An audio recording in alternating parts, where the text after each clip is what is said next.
So నా stand ఇదే, విగ్రహార్పితములు తినద్దు.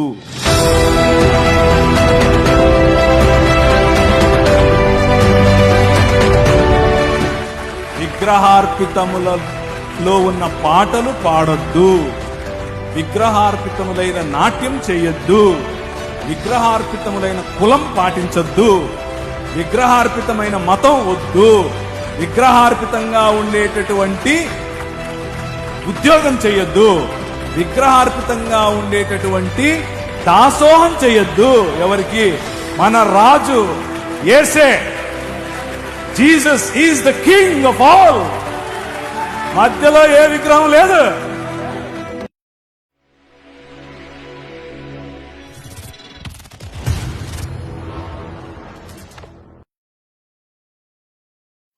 ప్రార్థన ప్రతిదాన్ని పవిత్రపరుస్తుందని, దేవుడే సృష్టిలో ఉన్న ప్రతి పదార్థాన్ని మనకి ఇచ్చాడని, నువ్వు ప్రార్థన చేసుకున్న విగ్రహాలు కల్పించుకుని మరి తింటే తప్పేంటి?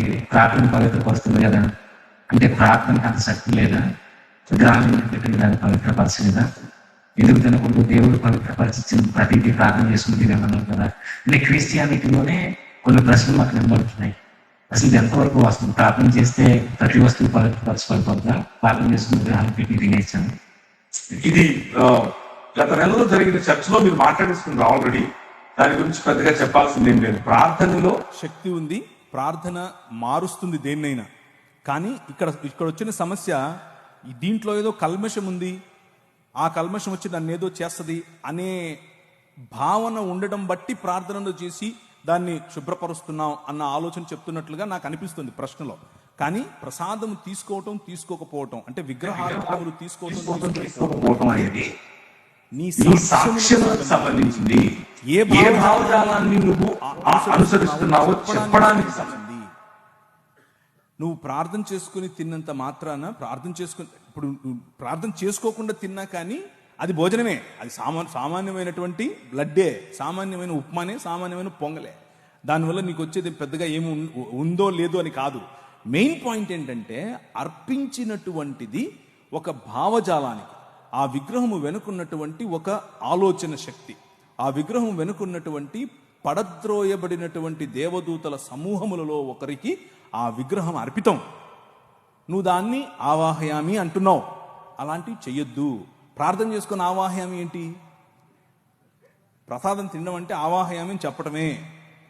ప్రార్థన చేసుకుని పిలవాలా? పిలిచేవాళ్ళను ప్రార్థన చేసుకుని సరే నేను ఏకీపిస్తున్నాను ప్రార్థన చేసుకుని ఏకీపించాలా? అవసరం లేదు. ఇంత కష్టం ఎందుకు? వాక్యం చెప్తోంది.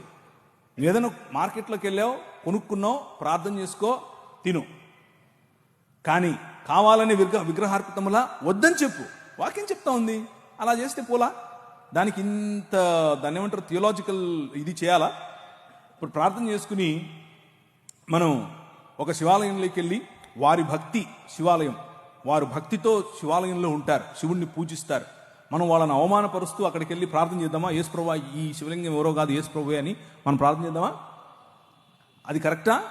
అది వారిని అవమానించినట్లు, మన విశ్వాసాన్ని మనం చాటనట్లు. అలా చేయకూడదు. వీలైనంత వరకు నిక్కచ్చిగా ప్రార్థన చేసుకుని భోజనాన్నైనా దేన్నైనా మనం ప్రభు కోసం చేయాలి.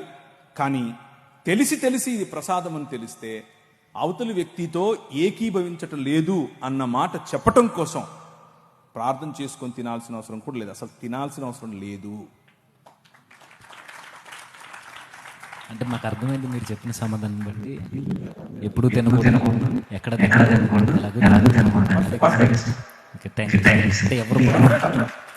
అవసరం లేదు.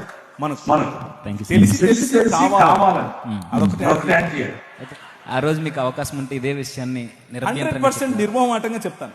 ఎక్కడైనా చెప్తాను, ఎప్పుడైనా చెప్తాను. అది కావాలి సార్, నిర్మోహమాటంగా చెప్తాను. అది ఇప్పుడు కాదు, ఎప్పుడైనా చెప్తూనే వస్తున్నాను. అది నాకు ఏమాత్రం ఇబ్బంది లేదు ఆ విషయంలో. ఇది నా స్టాండ్ పాయింట్. సరే సార్, డిబేట్ని బట్టి ఇప్పుడు మిమ్మల్ని డైరెక్ట్గా అడుగుతున్నా సార్. అసలు పబ్లిక్ మీరు ఏ క్లారిటీ ఇవ్వాలనుకుంటున్నారా డిబేట్ విషయంలో? ఏంటి సార్, ఇప్పుడు మీరు అంత పెద్ద వ్యక్తి, మీరు వచ్చి కనీసం మీ వాయిస్ ఏం వినిపించలేదు కదా, ఇప్పుడైనా మీ వాయిస్ పబ్లిక్. ఇప్పుడు చెప్పాను కదా, నా వాయిస్ చాలా క్లియర్గా, పెద్ద వ్యక్తిని కాదు నేను ఫస్ట్ విషయం. అది కట్. అది కట్టు. 2 అంటే వయసులో పెద్ద అంటున్నావా, ముసలోడు అంటున్నావా నన్ను? ఇప్పుడే అయ్యగారితో ఆశీర్వాదం తీసుకున్నాను. అయ్యా మీలాగా నేను 90 ఏళ్ళు బతకాలి అని ఆశీర్వాదం చేయండి అని. ఇచ్చారు కదా, తల మీద చేయబెట్టి. తెలుసా వాళ్ళకు పలవారు మీరు. క్రిస్టియానిటీలో క్లారిటీ ఇవ్వాల్సిన అవసరం ఈ విషయానికి లేనేలేదు.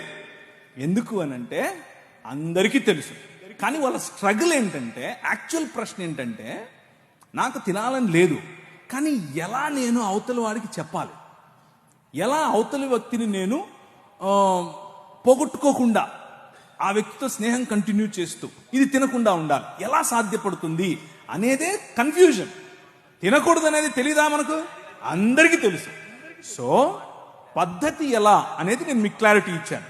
మనిషిని పోగొట్టుకోవద్దు, స్నేహాన్ని పోగొట్టుకోవద్దు, కానీ సున్నితంగా ఇది కాదండి, నా భావజాలంలో నేను నమ్ముతున్నటువంటి దేవుడు నా నిష్టలో ఇది చెయ్యొద్దని చెప్పాడు అని చెప్పటమే. అయితే నిజానికి మొదట్లోనే మీరు ఎందుకు రావాలని అనుకున్నామంటే, మిమ్మల్ని పిలవడానికి ముఖ్య ఉద్దేశం కూడా అదే అన్న. మీ నుంచి పబ్లిక్ ఒక వాయిస్ వెళ్ళాలని, మీ నుంచి వెళ్తే అది క్రిస్టియన్ సొసైటీలో కొంచెం బలంగా దాన్ని ముద్రించిన వారం అవుతామని ప్రత్యేకంగా మిమ్మల్ని ఎన్నుకోవడం జరిగిందన్న, మిమ్మల్ని ఫాలో అవుతూ. సరేనా, చాలా చక్కని సమాధానం మాకు అందించారు. Thank you.